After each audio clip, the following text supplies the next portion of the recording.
Just one woman, one first-class ticket, and an entire airline empire was brought to its knees. Have you ever walked into a luxurious space and immediately felt judged because of how you look? This is the story of Alicia Morgan, a black woman simply dressed pulling along an old suitcase. And just because she didn't look like first class, she was humiliated, questioned, and excluded. But what no one knew was this: she controlled $4.8 billion, and she was the one who held the fate of Grand Sky Airlines in her hands. She didn't cause a scene. She didn't shout. She didn't even look angry. She just stood there, calm and silent. And yet, just a few minutes later, she was escorted to a closed-door interrogation room. The reason? Because she was a black woman and she had entered the luxurious first-class lounge at Cleargate Airport, USA. A lounge reserved for the elite, where people wore designer labels, pulled gleaming luggage, and spoke with practiced confidence. And then into that space walked a woman, simply dressed. She pulled an old suitcase, moved with quiet grace, and looked around with calm eyes, neither arrogant nor timid. But every gaze turned to her, instantly filled with suspicion. A security manager gave a quick glance. A lead flight attendant looked at her, then looked away. And somewhere nearby, a quiet click sounded from a radio button. Maybe Alicia didn't know she was being watched. Or maybe she did and chose silence. She didn't resist. She just stood waiting, composed. Then, under the weight of the entire room's attention, two security officers approached, stern faces, tense eyes.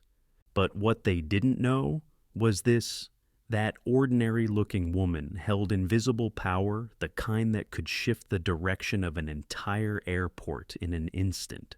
And when Alicia reached into her pocket to retrieve her phone in that exact moment, the fate of an entire airline quietly began to change. Her name was Alicia Morgan. She wore a plain dress, her hair neatly tied back, no jewelry, no designer bag, just one worn canvas suitcase and a clearly visible first-class e-ticket on her phone screen. The moment Alicia stepped into the priority boarding zone, everyone stopped what they were doing to look at her. No one said a word, but the air thickened with unspoken tension, curious stares, quiet judgment. Airport staff whispered into radios at a distance. They watched her like she didn't belong there. Alicia seemed to know it, but her face didn't change. She stood there confident. Her eyes scanned her phone as if reminding herself, "I have every right to be here." Across the lounge, one woman watched her very closely, Rachel Barnes, head of airport security. With 15 years of experience, Rachel was known for being strict, rigid, and for judging people by what she sees. She took in everything: Alicia's scuffed shoes, the faded suitcase, the neat hair, the calm gaze. And to Rachel, it didn't match the image of a first-class passenger. Without hesitation, Rachel gave a command over the radio. "Priority Zone 1. Suspicious passenger. Proceed with verification." Just minutes later, two security officers appeared and moved directly toward Alicia. Their footsteps quick, their eyes locked on her. But Alicia didn't flinch. She knew this was only the beginning. A major test was underway. What no one expected was this: Alicia Morgan was not an ordinary traveler. In fact, just yesterday, Alicia had personally approved a $4.8 billion bailout for Grand Sky Airlines, the very airline she was about to fly with. She was a senior executive at Advalink Group, overseeing internal audits and ethical inspections for major partners. Today's trip wasn't for rest.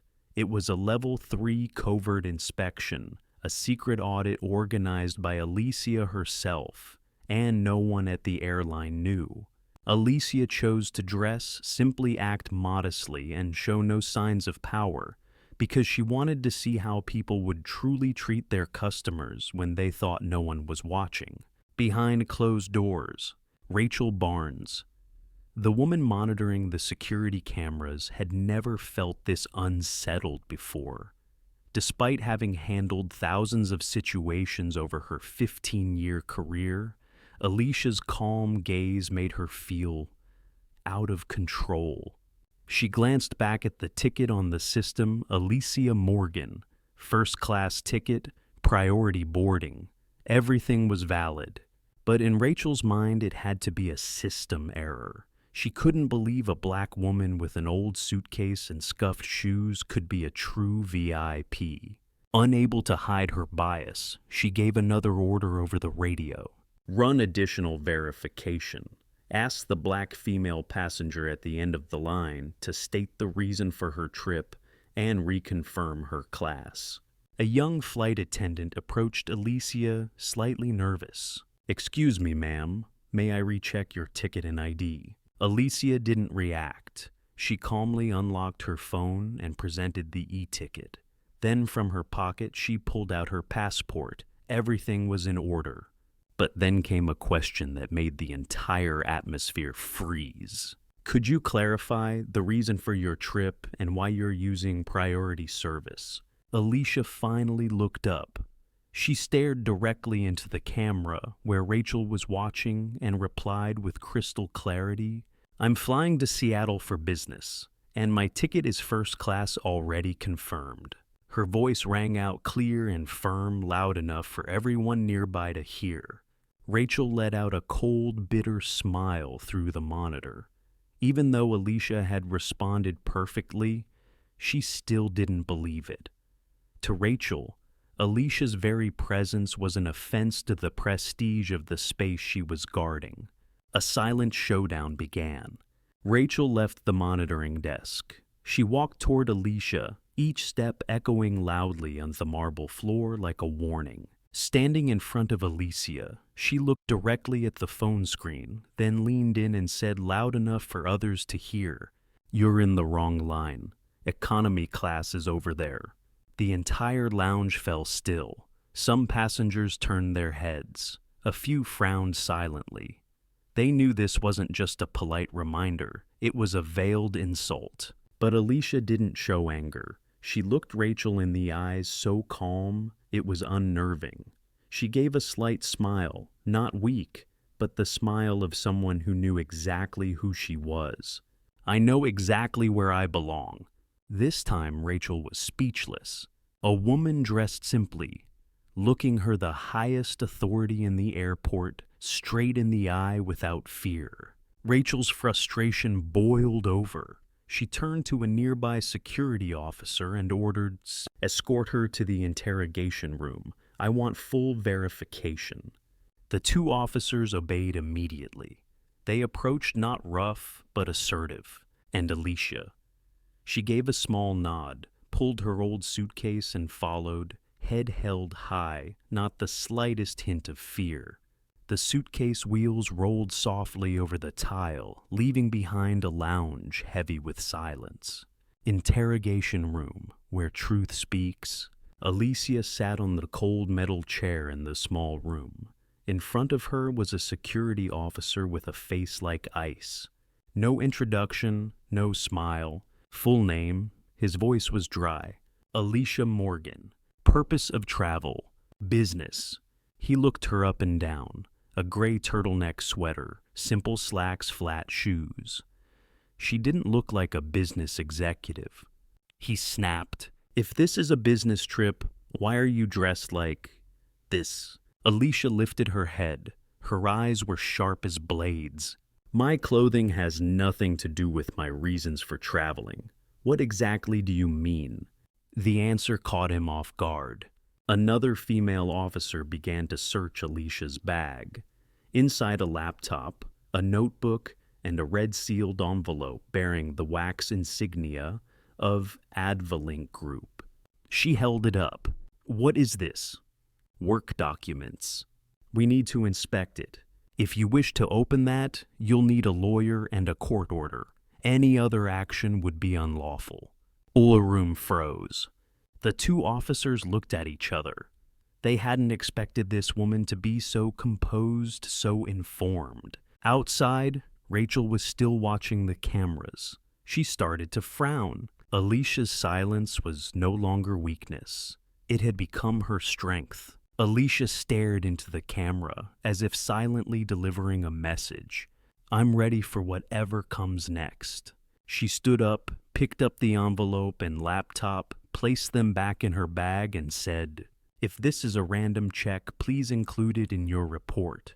But if this is a special request, I want the reason in writing." No one said a word. The door opened.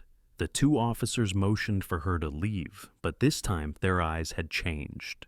Alicia walked out, but she didn't leave the airport. She was leading the story straight into its turning point.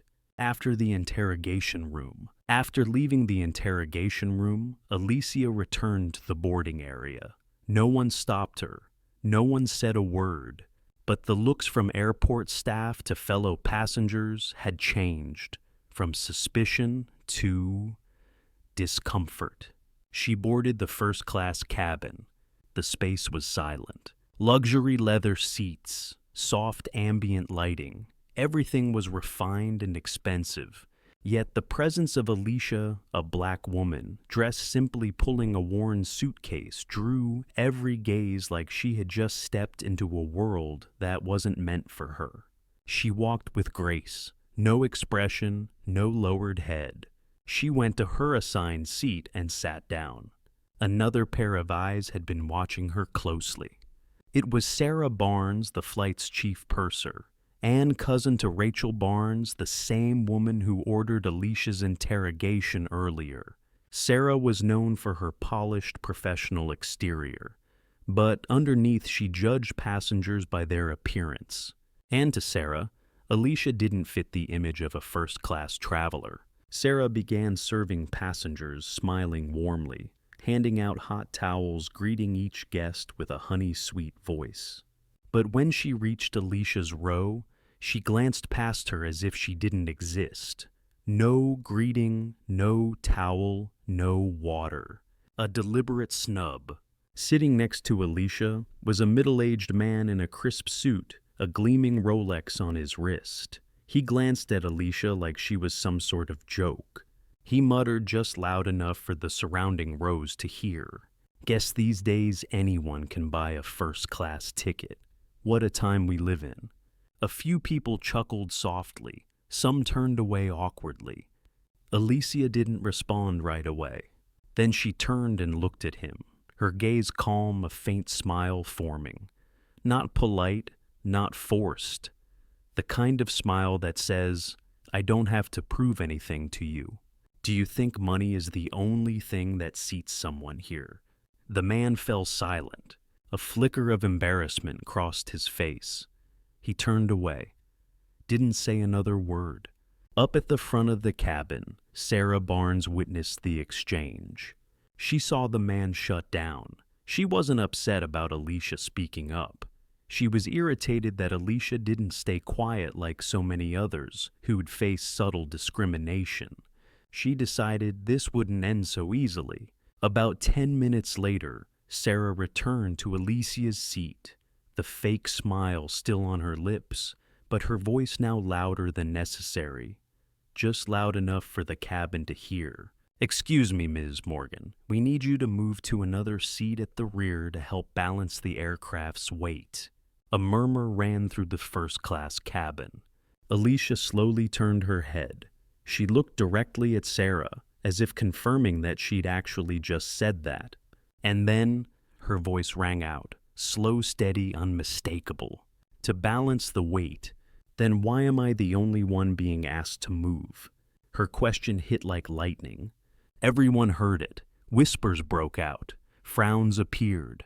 Some glanced at Sarah with raised eyebrows. Sarah froze. She was used to customers complying, not confronting. But Alicia was different. Sarah stammered. This is just standard protocol. We appreciate your cooperation. But the words had already lost their authority. Alicia said nothing more. She pulled out her phone, opened Advalink Group's internal app, and typed, "Level 3 audit completed. Initiate formal internal investigation immediately." Seconds later, a confirmation appeared on screen. Alicia knew, from this moment on, every act of discrimination, insult, and misconduct she had experienced would be documented and brought into the light. She set her phone down, looked back at Sarah. This time her gaze was deeper, colder. If this really is about the plane's weight, then maybe the issue isn't where I'm sitting. Sarah went pale, her face drained of color, her lips tightened. The first-class cabin went dead silent. No one dared laugh. No one dared doubt. Everyone could feel it. The woman they had underestimated was the one holding all the power. The flight had only just begun, but a sweeping investigation into discrimination, professional ethics, and corporate culture had quietly been set in motion. And Alicia Morgan, the black woman once humiliated and dismissed, was now the one leading it all. The landing and the moment of reckoning.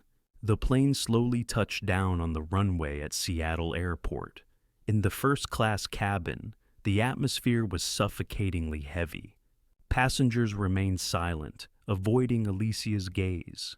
Sarah, the chief flight attendant, stood near the aisle, eyes unfocused, hands clenched in front of her stomach, as if trying to hide some growing anxiety. Her fake smile was gone. All confidence had morphed into visible unease. And Alicia, she remained composed. Her face showed no emotion, but her gaze was sharp as a mirror, seeing through everything. The airplane door opened. Passengers began disembarking.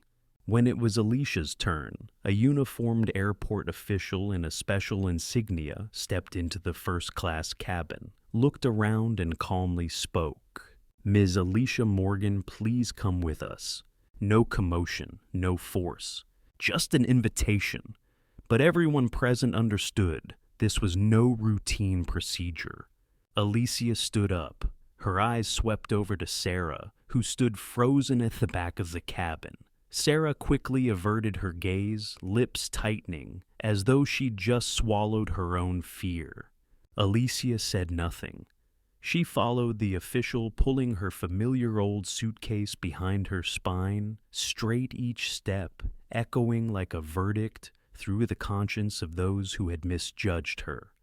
Emergency meeting room, where truth speaks. A sealed room, a large wooden table. Around it, grim faces. A senior executive from Grand Sky Airlines. 2 airport security officers.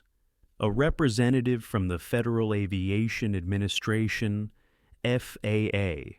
And finally, Sarah Barnes, the chief flight attendant, face pale, trembling hands resting on the table. The door opened. Alicia entered. The room fell silent. She did not bow. She did not defend herself. She was not a summoned guest. She was the one in control. Alicia sat across the table, opened her bag, and pulled out a thick envelope sealed with red wax, the signature mark of the Advalink Group. She placed it on the table, gently opened the flap, and pulled out a high-quality printed document.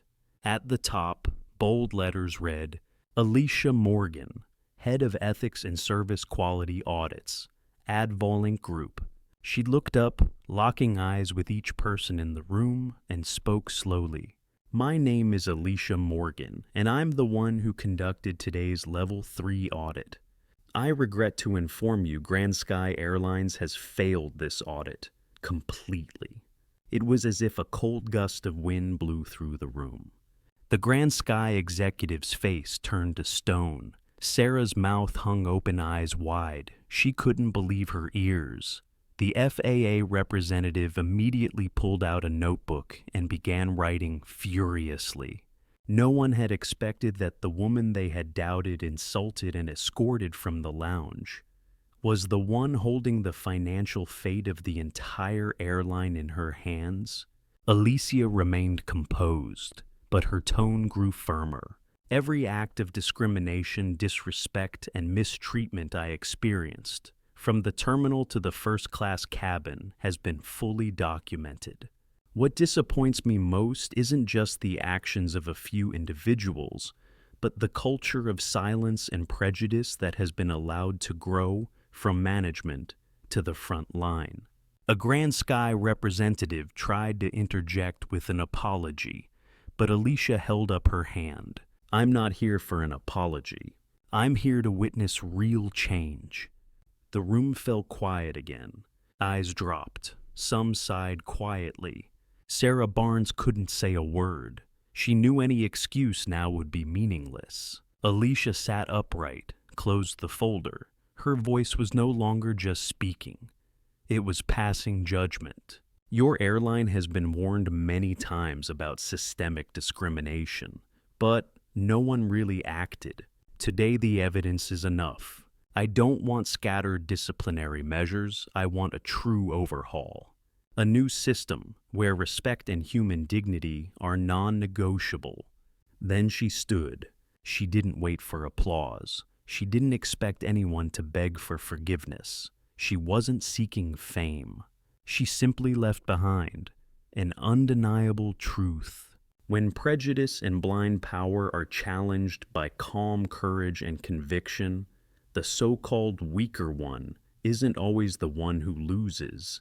Just 24 hours after the meeting in Seattle, a true earthquake began to shake Grand Sky Airlines and the entire U.S. aviation industry.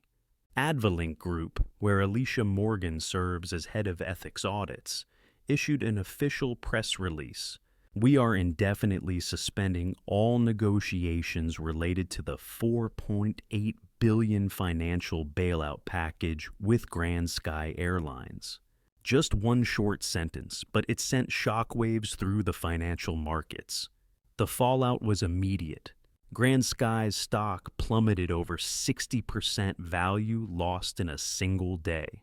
Investors pulled out en masse, financial partners canceled contracts.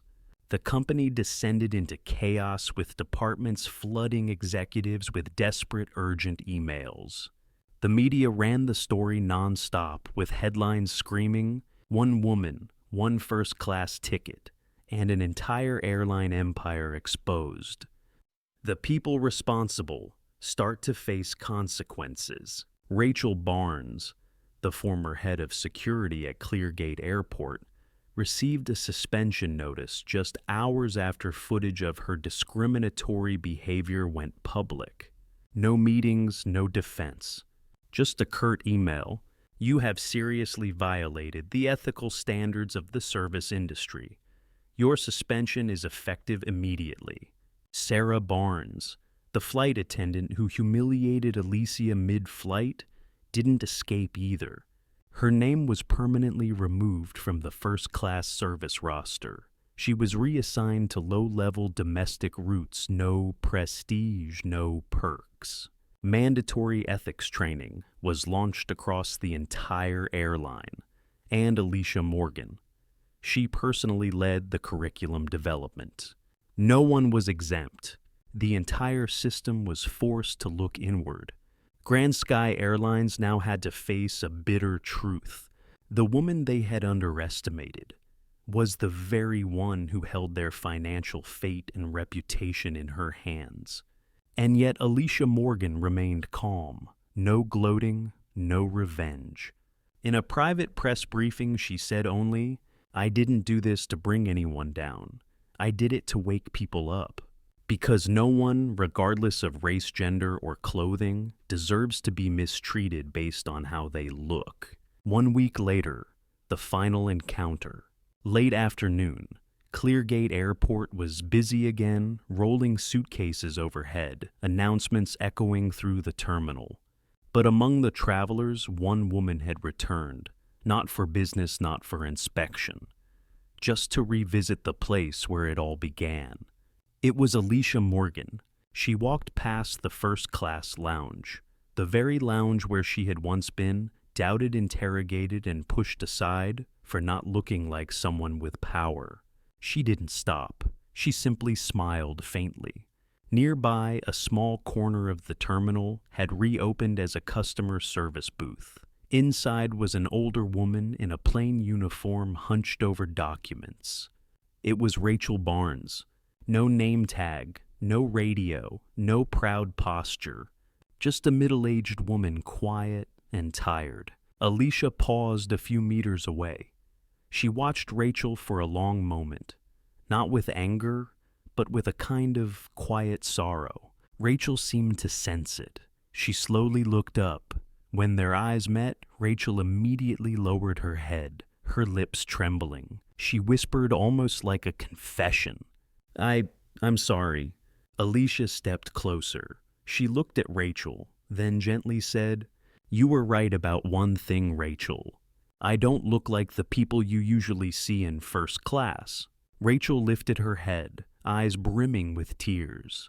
Alicia continued without blame, only truth. "I wasn't there to sit in a fancy chair. I was there to see how many people still remember how to treat others with decency." That line, gentle but piercing, hung in the air like a bell tolling in silence. Rachel said nothing. Her eyes turned red, her hands clenched tightly. Alicia nodded once, then walked away. She didn't look back. The story of Alicia Morgan is not just the triumph of one person. It is the triumph of human dignity, a reminder that no matter who you are or where you come from, you always deserve respect. And that, when the system refuses to see you, stand up, stay calm, and let the truth speak for itself. If this story moved you, made you think, or stirred something in your heart, like, share and subscribe to hear more stories that uplift and inspire. And tell us in the comments below, when was the last time you were misjudged and how did you respond?